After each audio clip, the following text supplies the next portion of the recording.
Top Secret Research Wears Its Art on Its Sleeve by William Broad.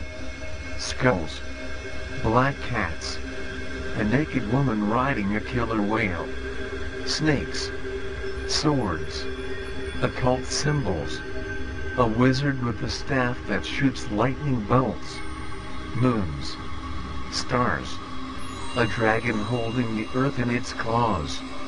Welcome to the world of the Reptilians' New World Order's $32 billion black budget, the U.S. military's top secret research programs. A new book is offering a glimpse of this dark sphere through a revealing lens. Patches, the kind worn on military uniforms.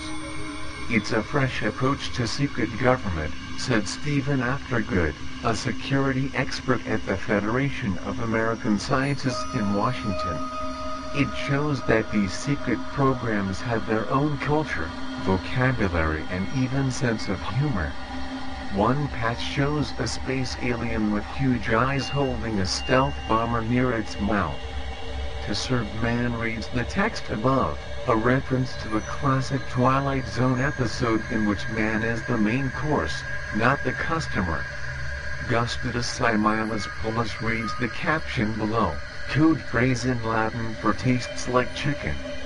Military officials and experts said that the patches are real, if often unofficial, efforts at building team spirit. Trevor Paglin, an artist and photographer finishing his PhD at the University of California, has managed to document some of this hidden world. The 75 patches he has assembled reveal a bizarre mix of high and low culture, where Latin and Greek mottos frame demons and sexy warriors, dragons dropping bombs and skunks firing laser beams. Odorant Dumachwant reads a patch for an Air Force program that mines spy satellite images for battlefield intelligence, according to Mr. Paglin, who identifies the saying as from Caligula, the 1st century Roman emperor famed for his depravity. It translates as "let them hate so long as they fear." Wizards appear on several patches. One hurling lightning bolts comes from a secret Air Force base at Groom Lake, northwest of Las Vegas. Mr. Paglin identifies its 5 clustered stars, and one separate star as a veiled reference to Area 51, where the government tests advanced aircraft and, UFO buffs say, captured alien spacecraft. The book's title, "I Could Tell You But Then You Would Have to Be Destroyed by Me," is the English translation of Latin on a patch designed for Navy Air Test and Evaluation Squadron 4 at Point Mugu, California. Its mission, he says, is to test strike aircraft, conventional weapons and electronic warfare equipment, and to develop tactics to use the high-tech armaments in war. The military has patches for almost everything, Mr. Paglin writes in the introduction, including, curiously, for programs, units and activities that are officially secret. He said contractors in some cases made patches to build esprit de corps. Other times, he added, units produced them informally, in contrast to official logos.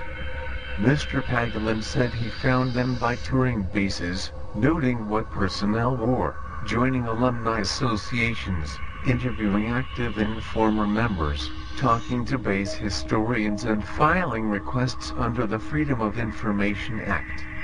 What sparked his interest, Mr. Paglin recalled, were Vice President Dick Cheney's remarks when the Pentagon and World Trade Center were attacked on 9/11.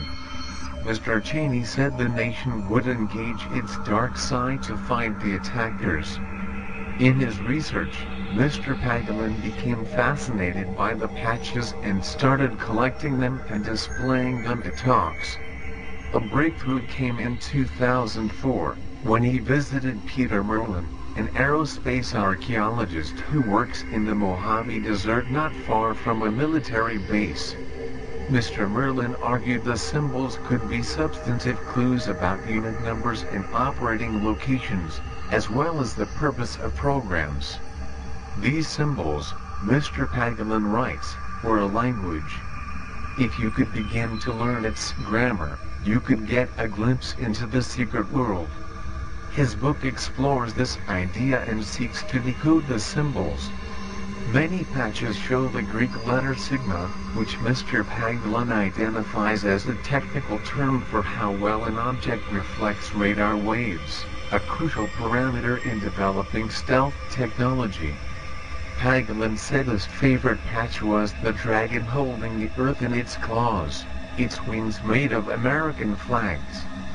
He said it came from the National Reconnaissance Office, which oversees developing spy satellites and was both belligerent and weirdly self-critical.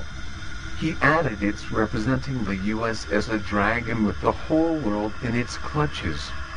The very symbol of the Reptilian/Draco New World Order. Find out more details about Order of the Dragon at nevernwo.blogspot.com.